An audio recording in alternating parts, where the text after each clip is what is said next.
कौन है प्रधानमंत्री के साहब? राजीव गांधी जी। एलटीटी ने एक बम धमाके में राजीव गांधी का असैसिनेशन कर दिया। हमने कहा एलटीटी ये नहीं करना था, ये गलत किया तुमने। यूक्रेन की औकात थोड़ी है रूस से लड़े, इतना सा है। रूस ऊपर चढ़ जाए तीसरे दिन, और रूस ने यही सोचा था कि 3 दिन में तो कब्जा ही कर लेंगे। 3 साल हो गए। शेख हसीना बांग्लादेश से भागी, हमने भी ठा रखी है, तब से यही है इंडिया। क्योंकि पूरी दुनिया को लग रहा था कि महिंद्रा राजपक्षे जीतेगा, हमने मैत्रीपाल सिरिसेना को राष्ट्रपति बनाया, जिता दिया हमने श्रीलंका का राष्ट्रपति। अब मैत्रीपाल सिरिसेना जीता है, महिंद्रा राजपक्षे हारा। एक साथ दो बयान। महिंद्रा राजपक्षे का बयान आया, मेरी हार में भारत का मुख्य योगदान। भारत ने अपने रो के एक अधिकारी, रो है अपनी एक संस्था है, रो है ना, भारत ने अपनी रो के एक अधिकारी को मेरे यहां पर भेजा था मुझे हराने के लिए, फिर हराया उसको। और महेंद्र राजपक्षे को हमने कहा कि तेरे को हम वार्ड पंच भी नहीं बनने देंगे। राष्ट्रपति प्रधानमंत्री बहुत बड़ी चीज होती है। तो अभी जो मैं बात बता रहा था कि हर देश चाहता है कि उसके पड़ोस में क्या रहे, उसकी समर्थक सरकार। 2008 के आसपास में श्रीलंका में एक राष्ट्रपति बना, उसका नाम था महिंद्रा राजपक्षे। क्या नाम था? अच्छा, श्रीलंका में हमेशा अपने फेवर का यूं रखा हमने कि बस श्रीलंका में हमारे फेवर की चीज रहे थोड़ी सी। श्रीलंका में बेसिकली दो समुदाय हैं। कौन कौन से दो है? सिंहली वहां के लोकल है, इसलिए इसको सिंहल द्वीप बोलते थे। क्या बोलते थे? तमिल अपने यहां से गए। कोई टाइम था जब अपने तमिलनाडु में एक डायनेस्टी थी, चोल। कौन थे? चोलों ने कब्जा किया था श्रीलंका पर। चोलों ने कब्जा किया तो उनके कुछ लोग वहां बस गए, तो वहां आना जाना है। तो श्रीलंका वाले तमिलों में, अपने वाले तमिलों में रिश्तेदारियां हैं। अपने वाले तमिलों के ननियाल श्रीलंका है, श्रीलंका वाले तमिलों के ननियाल का है तमिलनाडु। आपस में लेना देना है खूब सारा। अंग्रेजों का राज रहा तब तक ठीक चलता रहा, अंग्रेजों का राज था श्रीलंका में भी ठीक ठाक चलता रहा वहां पर। अब जब अंग्रेज चले गए तो डेमोक्रेसी आई। डेमोक्रेसी आई तो वोट पड़ेंगे। वोट में तो उनकी सरकार जिनकी संख्या ज्यादा, ज्यादा संख्या किसकी? सिंहलियों की। इसलिए किसकी चलेगी? सिंहलियों की। पहले तमिल मेहनती लोग थे, तमिलों ने वहां मेहनत करके खूब रुपए टक के कमा रखे। पहले चलती किसकी थी? तमिलों की। पर अब भाई साहब सिंहली है, वो तमिलों की चलने नहीं थे। हमारा देश है, तुम कौन होते हो और तमिल यहाँ पे चलाने वाले?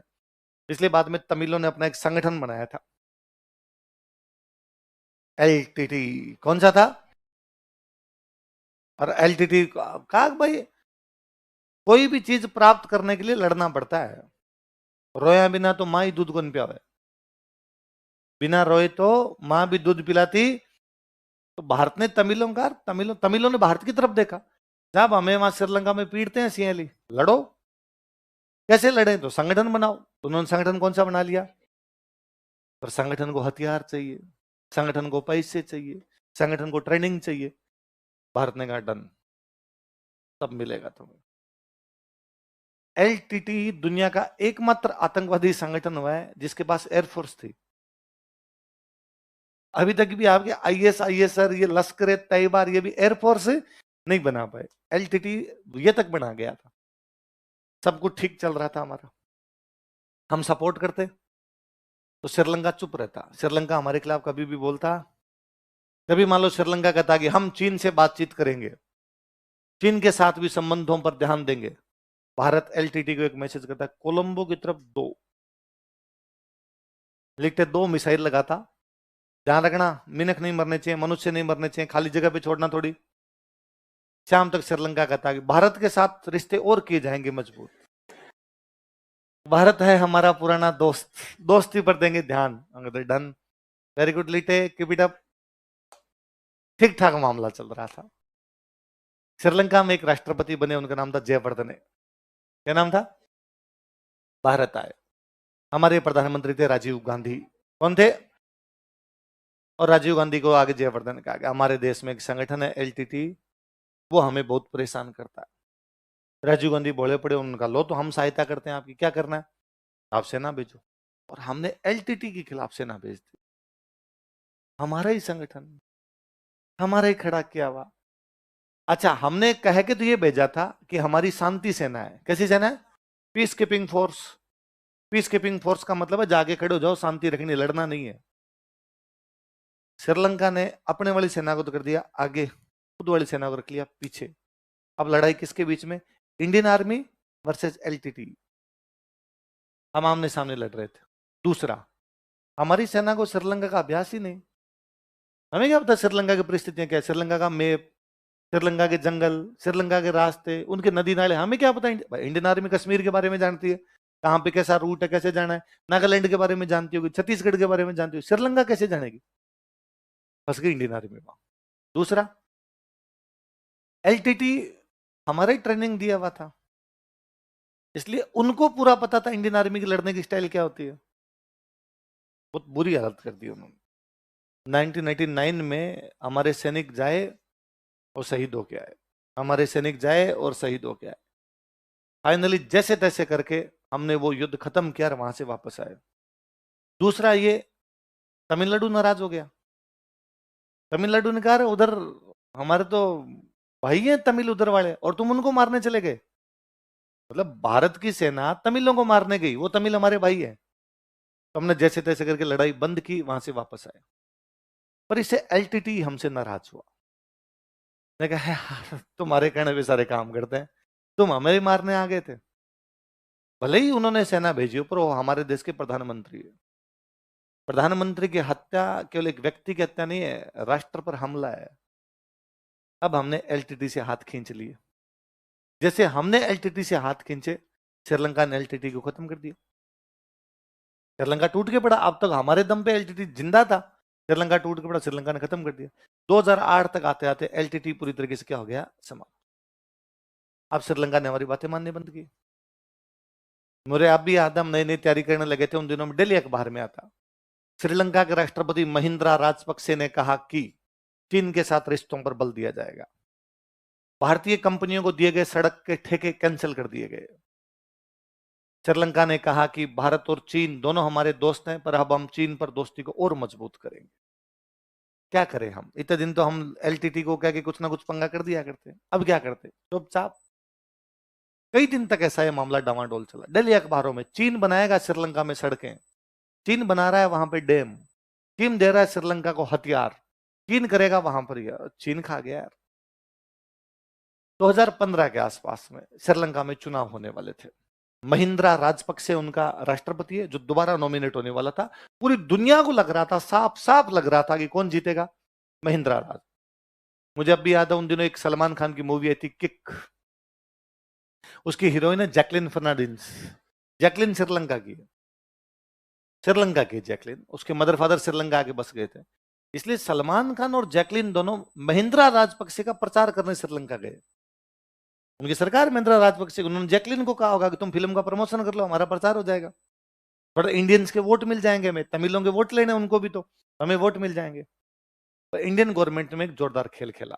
महिंद्रा राजपक्से राष्ट्रपति है, उसकी सरकार में अलग अलग मंत्री होते हैं, प्रधानमंत्री, गृह मंत्री, वित्त मंत्री। उनका जो रक्षा मंत्री था, बड़ा ईमानदार आदमी, उसका नाम था मैत्रीपाल सिरिसेना। क्या नाम था?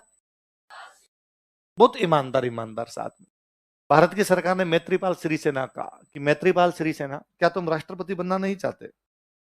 उसने कहा चाहता हूं। चुनाव लड़ो महिंद्रा राजपक्से के सामने। उसने कहा चुनाव लड़ने के लिए दो चीजें चाहिए, एक वोट और एक धन, मेरे पास दोनों ही नहीं है। मेरे को वोट कौन देगा? महिंद्रा राजपक्से की पार्टी है, वो इतना बड़ा नेता है, वो धन कहां से लाऊंगा? हमने कहा मैत्रीपाल सिरिसेना तुम संघर्ष करो, हम तुम्हारे जितना धन चाहिए दिया जाए। मैत्रीपाल सिरिसेना, हमने दिए पैसे, अब वोट कहां से आएंगे? तो एक तो हमने हमारे जो तमिल है उन तमिलों को कहा कि सारे के सारे मैत्रीपाल सिरिसेना को वोट दो। अब श्रीलंका में क्या, एक बड़ी पार्टी तो महिंद्रा राजपक्से की, फिर छोटी छोटी पार्टियां भी तो होती है, कोई 2% वोट लेती है, कोई 3% वोट लेती है। हमने उन सारी पार्टियों का रुपए पकड़ो, कितना मुंह खोलो तुम तो भर देंगे हम, और सारे के सारे वोट किसको दिलवाओ? पूरी दुनिया को लग रहा था कि महिंद्रा राजपक्से जीतेगा, हमने मैत्रीपाल सिरिसेना को राष्ट्रपति बनाया, जिता दिया हमने श्रीलंका का राष्ट्रपति। अब मैत्रीपाल सिरिसेना जीता है, महिंद्रा राजपक्से हारा। एक साथ दो बयान, महिंद्रा राजपक्से का बयान आया, मेरी हार में भारत का मुख्य योगदान। भारत ने अपने रो के एक अधिकारी, रो है अपनी एक संस्था है, रो है ना, भारत ने अपनी रो के एक अधिकारी को मेरे यहां पर भेजा था मुझे हराने के लिए। दूसरा स्टेटमेंट, मैत्रीपाल सिरिसेना ने कहा कि वह पहली विदेश यात्रा भारत की करेंगे, भारत के साथ संबंधों पर बल दिया जाएगा। भारत के रिप्लाई, महिंद्रा राजपक्षे की हार में भारत के किसी अधिकारी का कोई हाथ नहीं है। हम हमारा नियमित काम हमारा कोई अधिकारी कर रहा था। अच्छा हुआ क्या, जिस दिन महिंद्रा राजपक्षे हारा उस दिन हमने उस अधिकारी को भारत वापस बुला लिया। तो महिंद्रा राजपक्षे ने कहा देखो ये केवल हराने के लिए आया था। तो हमने कहा उसका रिटायरमेंट हो गया, उम्र 60 साल हो गई, कागज देख लो। कागज हमें तो बनाने थे, बना दिए हमने। और हमने कहा मैत्रीपाल सिरिसेना श्रीलंका को नई ऊंचाइयों पर लेकर जाएंगे। उन्होंने कहा कि पहली विदेश यात्रा भारत की होगी, भारत उनके स्वागत में पलक पावड़े बिछाएगा। उसके बाद दिल्ली के स्टेटमेंट थे। मैत्रीपाल सिरिसेना ने कहा कि चीन की कंपनियों को जो ठेके निरस्त किए जाते हैं क्योंकि चीनी श्रीलंकाइयों के साथ अच्छा व्यवहार नहीं करते हैं। मैत्रीपाल सिरिसेना ने कहा कि भारत की मैत्री पर और मजबूत किया जाएगा, भारत हमारा पारंपरिक और पुराना दोस्त रहा है। पहली यात्रा यहाँ की करके गया। अब महिंद्रा राजपक्षे ने वहां पे चुनाव लड़ा प्रधानमंत्री का। किसका लड़ा? राष्ट्रपति तो हार गया, उसने प्रधानमंत्री लड़ा। हमने फिर उसके सामने एक बंदा खड़ा किया, विक्रम सिंघे, कुमार विक्रम सिंघे। किसको खड़ा किया? तुम वार्ड पंच नहीं बन पाएगा। 2019 के आसपास में महिंद्रा राजपक्षे दिल्ली आया, यहां पग पकड़ के बैठा रहा कई दिनों तक। उसने कहा पॉलिटिक्स खत्म कर दी मेरी, चुनाव तो लड़ने दो रहे, कुछ कर ही नहीं पा रहा हूं। तो हमने कहा तू नहीं, तेरे परिवार का कोई और लड़ ले तो ठीक है। फिर उसने अपने एक भाई को लड़ाया था, गोटाबाया राजपक्षे। किसको लड़ाया था? हमने कहा इस बार तुम जो जीतना वो जीत जाओ, पर फड़ नहीं फालतू की। उसने कहा तुम कहोगे वैसे कर लेंगे। आज दिन तक है, तो सांगा तो राजा था। आज दिन तक हम ये प्रयास करते हैं। शेख हसीना बांग्लादेश से भागी, हमने बिठा रखी है, तब से यही है इंडिया, क्योंकि वो हमारी फेवर की है। अभी भी ना, आप नोटिस किया करें, बांग्लादेश की खबरों पे ध्यान दिया करें। इसलिए मैं कहता हूं अखबार पढ़ना चाहिए। बांग्लादेश में चलिए थोड़े दिनों में कुछ ना कुछ आता है।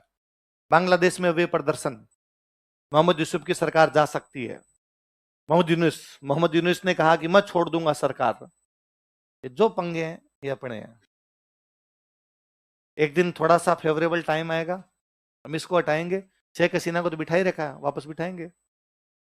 इसलिए हमने शेख हसीना को यहीं बिठा रखा है, और कहीं मत जा रहे, ढाका नजदीक है, फटाफट भेज देंगे तेरे को। अच्छा, वो जो सरकार, अब जो सरकार आई है उसको पाकिस्तान ने सपोर्ट किया। वहां जब दंगे वंगे हो रहे थे, शेख हसीना के खिलाफ दंगे हुए, उनको पाकिस्तान सपोर्ट कर रहा था, क्योंकि शेख हसीना रहेगी तब तक पाकिस्तान को सपोर्ट नहीं करेगी। दूसरी गवर्नमेंट आएगी तो पाकिस्तान को सपोर्ट मिलेगा। तो वो भारत के खिलाफ जाना चाहती है, तो उनको पाकिस्तान ने कहा हम सपोर्ट करते हैं। या जिन देशों की शेख हसीना बात नहीं मान रही थी उनको सपोर्ट करते हैं। नेपाल, 2008 तक नेपाल में राजा बनते थे कुंभकर्ण के वंशज, राणा शाखा गोहिलों की। 2008 में वहां का जो राणा था उसका नाम था ज्ञानेंद्र। क्या नाम था? राणा ज्ञानेंद्र जो थे, उनका बेटा है राजकुमार पारस। क्या नाम है? उसकी शादी सिक्कर हो रखी है अपने, अपना सिक्कर। तुम रिंगस क्रॉस करके जो सिक्कर आता है, ये राजकुमारी हिमानी, मतलब नेपाल के राजकुमारी की शादी यहां हो रखी है। ठीक है, नेपाल में राजतंत्र समाप्त हो गया। यदि नेपाल में राजतंत्र रहता तो ज्ञानेंद्र के बाद अगला राजा कौन बनता? पारस, अपने सिक्कर की राजकुमारी नेपाल की रानी। तो अब इतने हमारे अटूट रिश्ते थे कि उनके शादी ब्याह सबके यहीं हो रखे हैं, सबके सब। अपने ज्यादातर रिश्ते राजस्थान में, क्यों राजस्थान से गए थे वो लोग, तो ज्यादातर अपने वाले राजाओं की उधर और उधर वाले राजाओं की इधर ही हो रखे, तो अपने साथ ठीक ठाक चल रहा था। 2008 में नेपाल ने कहा कि भाई चेंज, और हमारा राजतंत्र समाप्त होगा। वहां पर नई सरकार आई, वहां के एक प्रधानमंत्री बने प्रचंड। क्या नाम था? राष्ट्रपति पुष्प कमल दहल प्रचंड, पूरा नाम था पुष्प कमल दहल प्रचंड। भाई ने कहना शुरू किया चीन से करेंगे बातचीत, नेपाल देगा चीन पर पूरा ध्यान। हमने पुष्प कमल दहल को कहा कि ऐसे नहीं करते, नाम प्रचंड होने से प्रचंड बातें नहीं की जाती, प्लीज ऐसे मत करो। पुष्प कमल दहल प्रचंड ने कहा ना, मैं ऐसा ही करूं। उसकी बेटी दिल्ली पढ़ती थी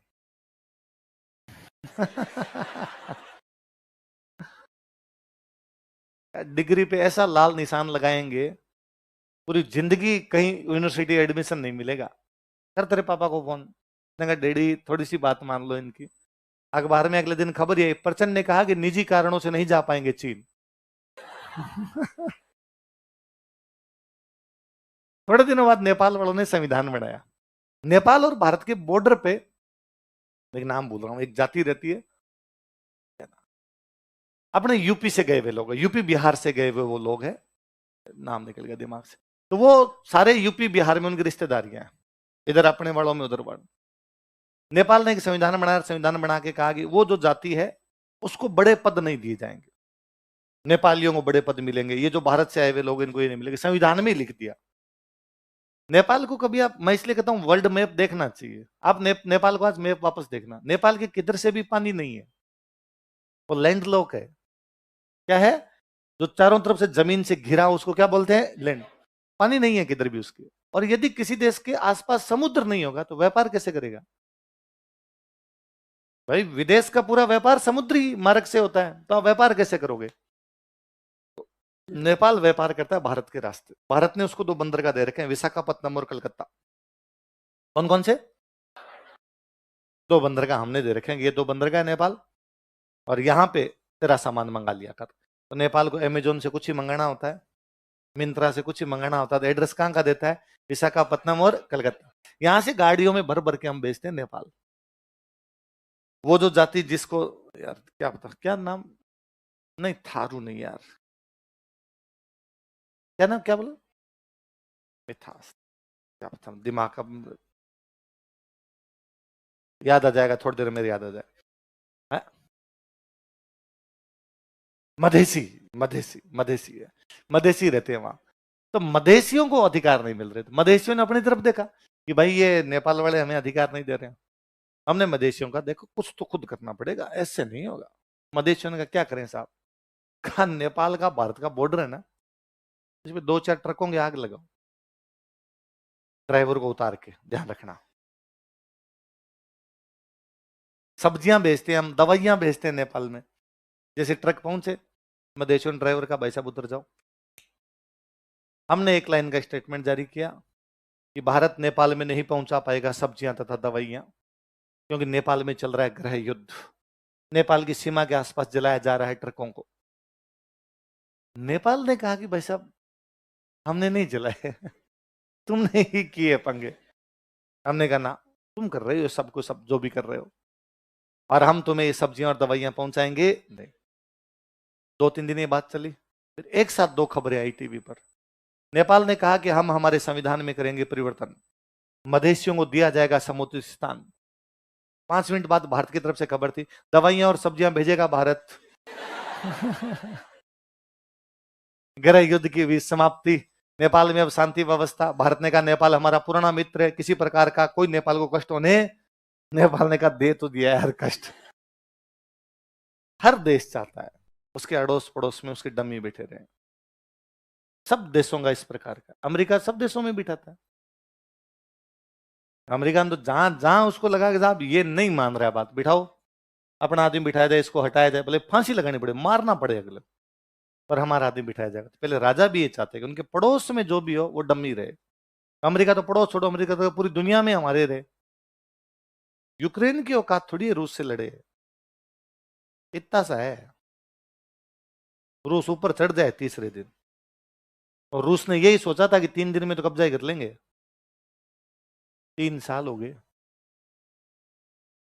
अभी तक लड़ाई चल रही है। यूक्रेन की क्या औकात? उधर वाले कहते हैं यूक्रेन तुम संघर्ष करो। अच्छा, रूस इसलिए लड़ रहा है, वो कह रहा है कि यदि मैंने यूक्रेन पे कब्जा नहीं किया तो अमेरिका मिसाइलें लगाएगा अपने यहां। आज नहीं तो कल यदि हम अमेरिका से लड़े तो एकदम पास में पड़े रहेंगे। ये तो इतना नजदीक हम अमेरिका को या दूसरे देश को क्यों आने दें? दूर रहे, लड़ाई की संभावना कम है। नजदीक रहेंगे तो लड़ेंगे भाई साहब। ये यूक्रेन के अंदर अपने हथियार लेके आएंगे। वो कह रहे हैं यूक्रेन को करें तू अमेरिका से बात ही मत कर। यूक्रेन कह रहा है वी आर जस्ट फ्रेंड्स, आप समझ रहे हो वैसा हमारे बीच कुछ है ही नहीं। रूस कह रहा है कि ना तुम्हारा फोन पूरी रात बिजी चलता रहता है तुम्हारे पंगा दूसरे हमेशा। तो राजाओं के टाइम में ये चीजें नहीं होगी तो कब होगी? तो अपने दिल्ली हारी है, मालवा हारा है, गुजरात हारा। किससे? दिल्ली का राजा कौन? इब्राहिम लोदी। लोदी अफगान होते हैं। लोदी कौन होते हैं? अफगान। लोदियों का राज्य स्थापित करने वाला बंदा था बहलोल लोदी। कौन था? बहलोल लोदी। बहलोल लोदी के बाद उसका बेटा बना था सिकंदर लोदी। सिकंदर लोदी के बाद उसका बेटा बन गया इब्राहिम लोदी। कौन कौन बन गए? बहलोल लोदी। अफगान थे, अफगानिस्तान से आए लोग थे। अफगानों में क्या है, एक नेचुरल टेंडेंसी होती है कि सब लोग बराबर है, कोई ऊंचा नीचा नहीं है। इसलिए बहलोल लोदी जब राजा भी बना ना, तो बहलोल लोदी कभी सिंहासन पे भी नहीं बैठता था। सब नीचे बैठते, बहलोल लोदी भी नीचे बैठता। कोई कह भी देता कि तुम राजा हो, सिंहासन पर बैठ जाओ, अरे यार भाई हूं मैं तुम्हारा यार, काय का राजा हूं। इवन बहलोल लोधी ये था कि उसको बाकी अफगान भरी सभा में डांट दिया करता था, क्या रे कल वहां खड़ा था, किससे बात कर रहा था तू, और नहीं वो हमारा दुश्मन, उससे कोई बातचीत नहीं करनी। और बहलोल लोधी बेचारा इतना था कि वो उस आदमी को साइड में ले जाकर कहता कि यार अकेले में डांट लिया करो, सबके सामने मत डांटा करो। अब बहलोल लोधी के बाद बहलोल लोधी का बेटा राजा बनता है, सिकंदर लोधी। कौन बनता है? बहलोल लोधी संघर्ष करके राजा बना था, इसलिए वैल्यू समझता था, एकदम रूट लेवल से ऊपर गया था। सिकंदर लोधी ने इतना बड़ा संघर्ष नहीं, बाप राजा था, आप बन गए। उसने कहा भाई साहब सिंहासन पर बैठेंगे, तुम भी कुर्सियों पे बैठ जाओ, मैं थोड़ा ऊंचा बैठूंगा, तुम नीचे बैठ जाओ। सिकंदर लोधी के बाद उसका बेटा बनता है इब्राहिम लोधी। कौन बनता है? उसने कहा कुर्सियां हटाओ, खड़े रहो। उसने तो एकदम संघर्ष नहीं किया था। यहां से अफगानों के इब्राहिम लोधी के बीच में क्लेश होने शुरू हुए, और अफगान चाहते हैं इब्राहिम लोधी को हटाया जाए। दो चार अफगानों ने कोशिश की इब्राहिम लोधी को हटाने को, इब्राहिम लोधी ने मार दिया, दीवार में जिंदा चुनवा दी उसने। इसलिए अफगान सारे घबराए हुए, अफगानों को लगता है यार इब्राहिम लोधी मारेगा अपने को, कोई ना कोई बंदा चाहिए जो इब्राहिम लोधी को हटा सके। पंजाब में एक अफगान गवर्नर था, उसका नाम था दौलत खान लोधी। क्या नाम था? वो थोड़ा इब्राहिम लोधी से टेढ़ा टेढ़ा चल रहा था। इब्राहिम लोधी ने समाचार भेजा कि दौलत खान लोधी दिल्ली आओ। दौलत खान लोधी को लगा मारेगा जाते, तो उसने अपने बेटे को भेज दिया दिलावर खान लोधी को, तू जाके बात तो कर, क्या करे। दिलावर खान आया, उसने आते पूछा कि हाँ भाई सुल्तान, पिताजी तो थोड़े बीमार है, आ नहीं पाए, बता क्या समाचार है, क्या कह रहा था तू कहेगा वैसे कर लेंगे। इब्राहिम लोधी को बड़ा गुस्सा है, अच्छा तेरा बाप है नहीं, ज्यादा बीमार है? हाँ थोड़ी बीमार है। उसने अपने सैनिकों का कि इसको बेसमेंट में लेके जाओ।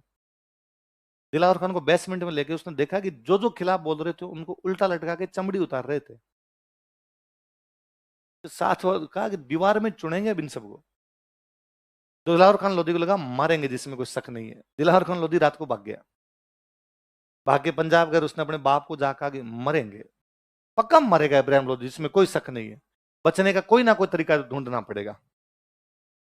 पंजाब का मतलब है पाकिस्तान का पंजाब, क्योंकि पंजाब की राजधानी थी लाहौर, है ना। पंजाब आधा आधा हो गया, आधा पंजाब अपने पास आ गया, आधा पंजाब किसके पास चला गया।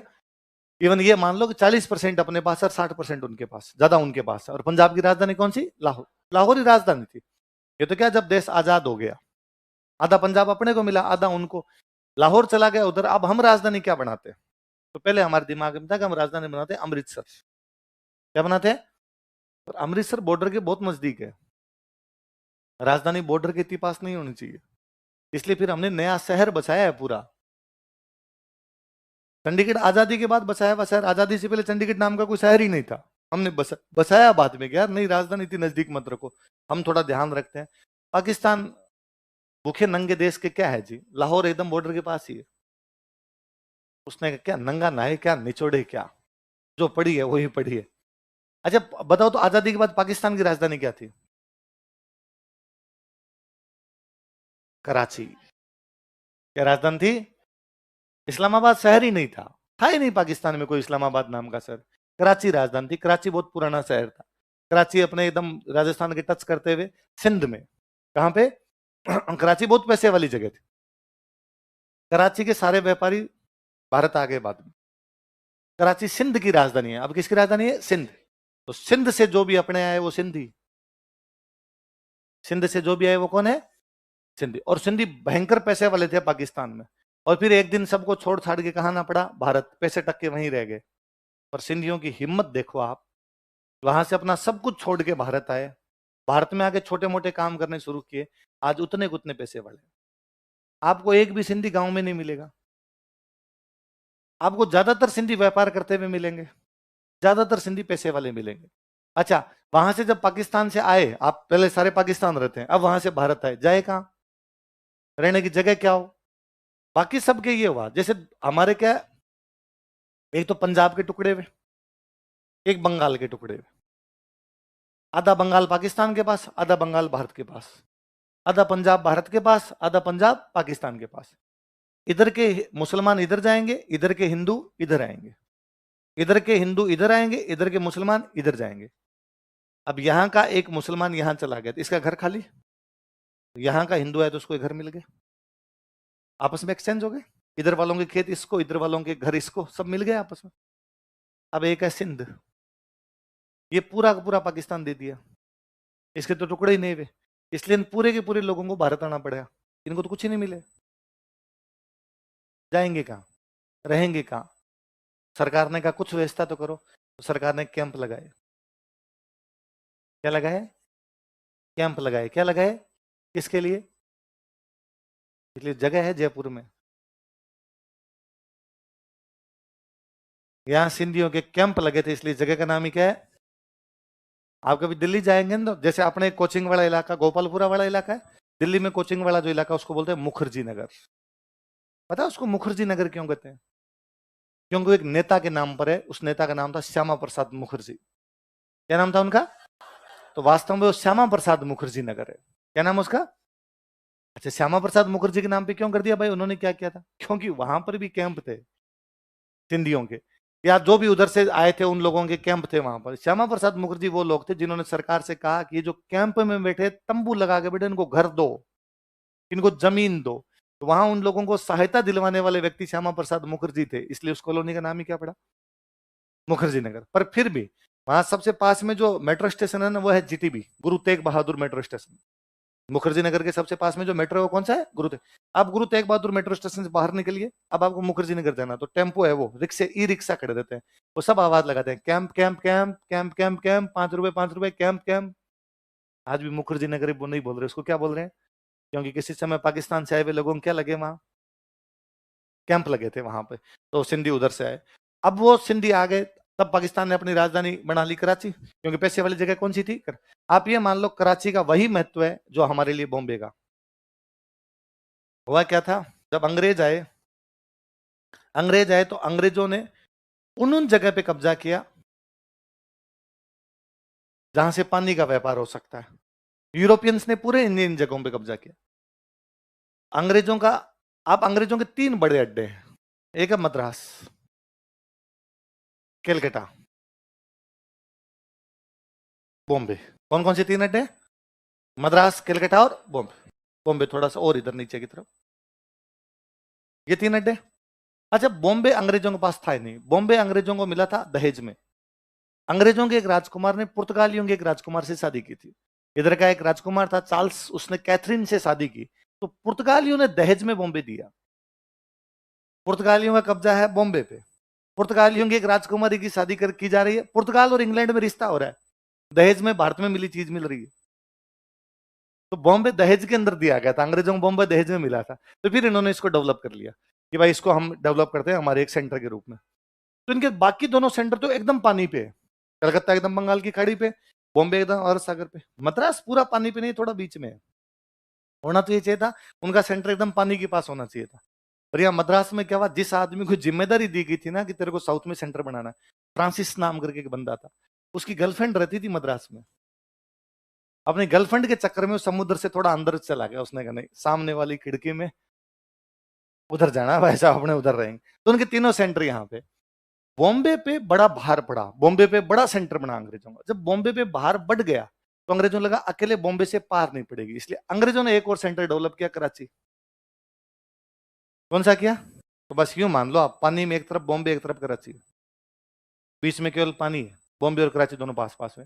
इसलिए जब पाकिस्तान बना, ये वाला क्षेत्र किधर चला गया, ये कराची वाला क्षेत्र किधर चला गया, पाकिस्तान। इसलिए पाकिस्तान के पास पहले एक ही बंदरगाह था, कराची, और पाकिस्तान के पास बंदरगाह ही नहीं था। हमारे जब बॉम्बे, अब बॉम्बे का भार कम कौन करता था? कराची। कराची चला गया उधर, अब बॉम्बे का भार कम कैसे करें? तो हमने एक नया बंदरगाह बनाया, कांडला। कौन सा बनाया? अपने तो फिर बॉम्बे का भार कम नहीं हुआ, इसलिए हमने गोवा की तरफ बनाया, मरमा गोवा। तो ये सब हमने बॉम्बे के भार को कम करने के लिए बनाए। उधर पाकिस्तान को कई साल बाद में लगा कि यार कराची का भार कम किया जाए, इसलिए पाकिस्तान ने आजकल एक बना रखा है, गोवादर्श। कौन सा बनाया? जो चाइना ने डेवलप करके दिया उनको। तो अब पाकिस्तान के पैसे वाला शहर कौन सा था? कराची। तो पाकिस्तान ने राजधानी भी कौन सी बनाई? कराची। तो कराची तो बहुत पुराना है, तो बॉम्बे पुराना है तो कराची भी पुराना हो गया। आप देखो, भारत की राजधानी क्या है? नई दिल्ली। दिल्ली नहीं है, नई दिल्ली अंग्रेजों का बसाया, 1912 का शहर है, अब बसाया था अंग्रेजों ने। आप पुरानी दिल्ली में जाइए, गलियां इतनी इतनी है। आप नई दिल्ली में जाइए, रोड यहां से लेके यहां तक पड़ी है, नया बसाया था एकदम, तो पूरा ध्यान रखा रोड कैसी होनी चाहिए और कैसी होनी चाहिए। कराची पुराना था तो सड़कें वो। एक बार अमेरिका का कोई एक नेता आया था पाकिस्तान, राजधानी कराची, उसकी गाड़ी फंस गई गली में, सामने से गाड़ी आ गई तो कहा बेक लो। उसने बेचारे ने कहा कि राजधानियां खुली होनी चाहिए, ये तो भाई साहब कोई सल्टा जाए इन छोटी छोटी गलियों में तो किसी को। इसलिए पाकिस्तान ने पूरा नया शहर बसाया। पाकिस्तान की स्थापना इस्लाम के आधार पर भी थी, इसलिए शहर का नाम इस्लामाबाद उनके कल परसों का बना हुआ शहर है। जैसे हमने चंडीगढ़ बसाया था इधर, उन्होंने अपना क्या बसाया था, इस्लामाबाद बसाया था। तो जब पंजाब कहते हैं इसका मतलब पाकिस्तान वाला पंजाब है ना। तो आज भी ना पाकिस्तान की लैंग्वेज जो है वो पंजाबी है। पाकिस्तान की जो लैंग्वेज है वो क्या है, तो पाकिस्तान में ये तो चक्कर पड़ा, दो पाकिस्तान बने। भारत, भारत के इस साइड में पाकिस्तान, वेस्टर्न पाकिस्तान, ईस्टर्न पाकिस्तान। शक्तिशाली लोग सारे गए इधर, फौज के सारे अधिकारी इधर, बड़े बड़े पैसे वाले सारे के सारे इधर, सारे के सारे पॉलिटिशियन इधर। अच्छा, पाकिस्तान में एक और गंभीर लोचा है, पाकिस्तान की मांग करने वाले जो लोग थे वो थे यूपी बिहार। कहां के थे, वो गए नहीं, वो इधर ही रह गए। और जिन्होंने वो जिनका बंटवारा हुआ उनमें ये भावना तब तक थी नहीं, ज्यादा लास्ट में जाते जाते आई थी। बंटवारा हुआ बंगाल का और पंजाब का। अब साधारण जनता तो कैसे जाती भाई, यूपी बिहार की जनता को, मुसलमानों को तुम सब कुछ छोड़ के चले जाओ, साधारण आदमी नहीं जा सकता। नेता तो जा सकते हैं। तो यूपी बिहार के वो नेता जो पाकिस्तान की डिमांड कर रहे थे वो पाकिस्तान चले गए। उनकी भाषा थी उर्दू। कौन सी थी, यूपी बिहार वालों की भाषा उर्दू। अब वो इधर गए, अब उन्होंने कहा इधर की और इधर की ऑफिशियल लैंग्वेज होगी। इन्होंने इस बात को एक्सेप्ट कर लिया, कोई नहीं, घर में तो बोलेंगे पंजाबी, स्कूल में सीख लेंगे उर्दू। क्योंकि इनके पास पूरे पाकिस्तान का कब्जा इन्हीं के पास था, इनका कब्जा मिल रहा है, स्कूल में उर्दू सीखने में कोई दिक्कत नहीं है। इनकी भाषा थी बांग्ला। इन्होंने कहा न तो घर में बोलेंगे उर्दू, ना स्कूल में सीखेंगे उर्दू, भाषा बांग्ला ही होगी और कोई नहीं होगी। अब पूरी शक्ति किसके पास में, उन्होंने इनको कहा तुम नहीं सीखोगे, लोग करो देखे नहीं सीखोगे, हम उर्दू लगाएंगे। उर्दू लगाई तो बांग्लादेश के एक दिन कॉलेज के स्टूडेंट सड़क पर प्रदर्शन करते हैं, पाकिस्तान हाय हाय, उर्दू भाषा हाय हाय, हम पढ़ेंगे बांग्ला। फायरिंग की पुलिस ने, 5 लड़के शहीद हुए। 21 फरवरी 1952 कौन सी डेट थी, इसलिए आज दिन तक 21 फरवरी को इंटरनेशनल मदर टंग डे है। भाषा के लिए शहीद हुए लोग, अंतरराष्ट्रीय मातृभाषा दिवस मनाया जाता है। अब पहले वो किस बात के लिए लड़ रहे थे, क्या, बांग्ला भाषा, बांग्ला। अब उन्होंने कहा अच्छा तुम भाषा नहीं दोगे, अब तुम देश लेंगे। इसलिए इनसे लड़के इन्होंने क्या ले लिया, बांग्लादेश। इधर वाले मान मुन गए। इसलिए पाकिस्तान में उर्दू लिखनी सबको आती है, बोलते कोई नहीं है, बोलते सारे के सारे पंजाबी है। आप पाकिस्तान के किसी के नेताओं के स्टेटमेंट सुनिए, उनकी खिलाड़ियों के स्टेटमेंट सुनिए, सबके सब पंजाबी। मेरे को अभी 2-3 दिन पहले किसी ने कोई कमेंट भेजा, किसी मेरे एक वीडियो के नीचे कमेंट है, मैं पाकिस्तान से बोल रहा हूं सर, मैं आपके वीडियो देखता हूं, मेरी मदर टंग पंजाबी है, मैं राजस्थानी सीखना चाहता हूं, इसके लिए मुझे क्या करना चाहिए।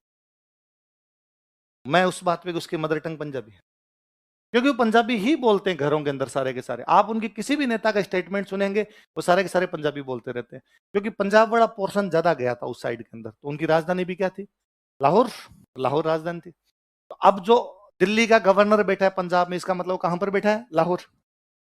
अब ये लाहौर, पंजाब, यहां पर दिल्ली, इन दोनों की आपस में बनती नहीं। पाकिस्तान क्रॉस करते आ गया अफगानिस्तान, अफगानिस्तान में जगह काबुल, काबुल में एक बंदा बैठा है बाबर। कौन बैठा है, ये कौन है, ये काबुल से भी आगे जगह पड़ती है उज्बेकिस्तान। कौन सी जगह, अफगानिस्तान से आगे उज्बेकिस्तान, मैप देखा आपने, उज्बेकिस्तान आ जाता है। उज्बेकिस्तान में एक जगह है समरकंद,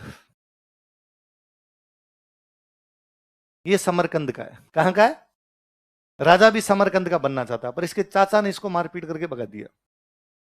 इसका चाचा समरकंद का राजा बन गया। अब ये बेचारा उधर से भागा था, काबुल में भी नहीं, काबुल के पास एक छोटा सा गांव था, वहां बैठा था ये फरगना। कहां बैठा था, राजा कहां का बनना चाहता है, कहां का, समरकंद। तो बने कैसे, तो इसने काम किया, यहाँ पे बैठ के इधर इंडिया वाली साइड में जो ये पंजाब था, इधर आता, लूटमार करता इस भाग में, वापस भाग जाता, थोड़े रुपए इकट्ठे करता, वापस समरकंद पे हमला करता, इसका चाचा मार पीट करके वापस भगा देता, वापस आ जाता, थोड़े दिन बैठा रहता, फिर इधर आके लूटपाट करता, फिर उधर अटैक करता, पर इसकी फाइनली समरकंद की तरफ पार नहीं पड़ रही। इसने अपने पंजाब पे 4 अटैक किए। कितने अटैक किए? न तो कब्जा कर रहा है, लूटपाट करके भाग रहा था इधर से। यहां पंजाब के अंदर जो बैठा है उसका नाम है दौलत खान लोधी। कौन है? एक इब्राहिम लोधी का चाचा और था जो नाराज चल रहा था, उसका नाम था आलम खान लोधी। क्या नाम था? दो लोधी, दो लोग नाराज चल रहे हैं, दो लोधी नाराज चल रहे हैं। कौन कौन?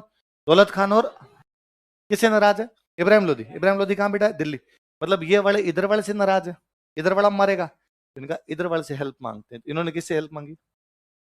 इन्होंने बाबर को कहा कि क्या रे बाबर, कि क्या पंजाब के लाइन टच करके वापस भाग जाता है, थोड़ा आगे आ, तेरे को धन चाहिए, खूब सारा धन दिलवाएंगे। कहां से? तो दिल्ली चल और दिल्ली से धन मिलेगा तेरे को। तो उसने कहा तुम्हें क्या फायदा है, इब्राहिम लोधी को मार दे, हम ले लेंगे दिल्ली, तू धन ले लेना, दिल्ली हमें दे देना, तू धन लेके वापस आ जाना। बाबर ने कहा डन। अब बाबर उधर से रवाना होता है, पंजाब तक तो आ गया। अब पंजाब से उसको कहां आना है? दिल्ली।